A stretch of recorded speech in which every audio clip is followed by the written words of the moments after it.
Welcome to the Journey to Obscurity. Today we will be discussing missing pilot Frederick Valentich and whether or not he was abducted by aliens, crashed because he's a terrible pilot, or something else altogether.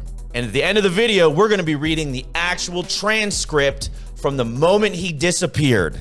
We will be reading from the transcript a little bit later on.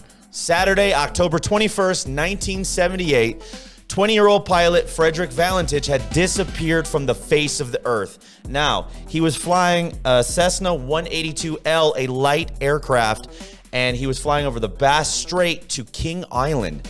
It's kind of unconfirmed why he was going. Some people say he was there to pick up friends. Other people say that he was there to pick up crawfish. Because, hey, crawfish are delicious. Why wouldn't you go to an island to get them instead of the supermarket? Anyway, he's going somewhere, and he was flying, and he just disappeared.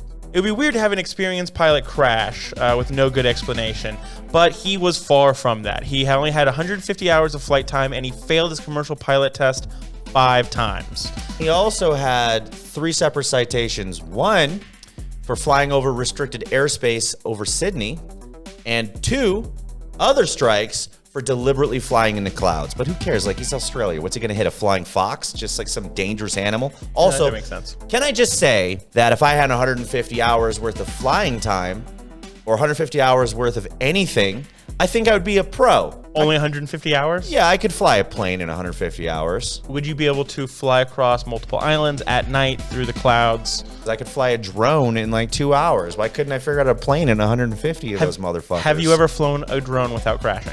No.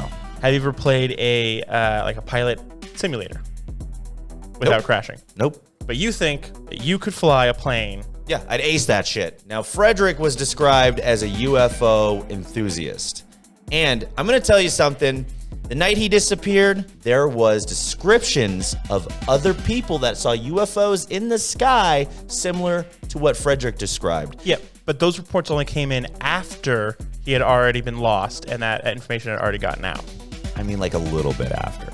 Like a little. Like, yeah, so people heard some guy was abducted by aliens, and then people stepped forward. I saw aliens that night a couple of days ago, but never said anything till now. Let's not nitpick, okay? Let's not nitpick. That is my job on this show, is to nitpick. Frederick reached ground control in Melbourne, and he said that there was a UFO toying with him, moving at insane, unheard of speeds about 1,000 feet above him. Now, what's your explanation for that? People saw a similar thing that he was describing, and he was being messed with in the sky. Let me just say 100% he was abducted by aliens. 2 options. Seriously, he was either abducted by aliens or attacked by aliens. Third option, maybe both. Or he was an alien enthusiast who was pulling a prank, screwing around at night where he shouldn't be, and crashed. So 5 years after his aircraft went missing, an engine cowl flap was found washed ashore on Flinders Island in July 1983. Yeah, and the serial numbers supposedly matched. And it matched his plane. Yeah. Well, it could have been his plane. It matched the type of plane he had. And now who's nitpicking? We don't need to read off paper to know the truth. You're just reading facts. Oh, I'm sorry. Facts. Look, we have the actual transcripts right here. So we have the transcript. We can actually go over this. But I'm going to tell you, hold on, before we get into that, let me tell you, you cannot find this transcript online. Not the audio, anyway. It has been scrubbed from online. There was a metallic noise right before he crashed. That's the famous thing. You can find that part of the audio, but all we've got right now is the actual words from the transcript. Yeah. So do you want to take a part? I'll take a part. Sure. You want me to play the pilot? Sure. You can play the pilot. I'll play Frederick, and you're going to be ground control. Melbourne, this is Sierra Delta Juliet. Is there any known traffic below 5,000 feet? Delta Sierra Juliet, no known traffic. Sure about that? That's not what the line is. I'm reading between the lines. Really? You're not even going to read the real transcript? This is the transcript. Delta Sierra Juliet, what type of aircraft is it? It's a UFO, man! That's not what he said. That's what he meant. Delta Sierra Juliet. What? That's not what he says, and you got to read the actual transcript. It doesn't make sense. Interpreting it. I'm not going to let some piece of paper, probably sanctioned by the government, tell me what happened. Keep reading. It doesn't make sense this way.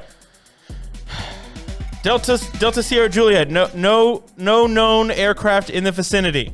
Oh my God, there's a UFO, and there's an alien on board. Hey there, neighbor. I just came aboard to say hello. Oh, you're distracting me from driving my plane. Oh! Delta Sierra Juliet, what's going on? There's a fucking alien on board. This thing's crazy. It's got 3 eyes. Delta Sierra Juliet, can you repeat that? Oh, I just came aboard to say hello to my neighbor. On my planet, we like to suck each other's dicks when we say hello. I'm just gonna go downtown and show you what a good neighbor's. Oh, Sierra Delta. Ooh, shit. This is distracting. Oh my God. Oh God, I think I'm gonna crash. I'm gonna use both of my throats right now. Oh my God, I'm going down. I'm gonna John Denver. Oh, it was worth it. What are you laughing at, cocksucker? You wouldn't know the truth if it flew into your airplane and sucked your dick. Okay, so you're saying that that's what actually happened? Mostly. You think that Valentich was getting a blowjob from an alien and then crashed his plane? What I'm saying is, Spacey, you can back me up on this. If I was getting my dick sucked dual-throatedly, I would crash a plane if I was driving it. Anyway, we solved the case. High five, Spacey. Oh, fuck. Sorry about that, you guys. That was really disturbing. At least you didn't have to be in person for it, because it's way worse in person. Thank you guys for watching The Journey to Obscurity. Another amazing, butt-spanking, alien blowjob episode. Stay tuned for next week's episode, whatever the fuck that is. Subscribe down below.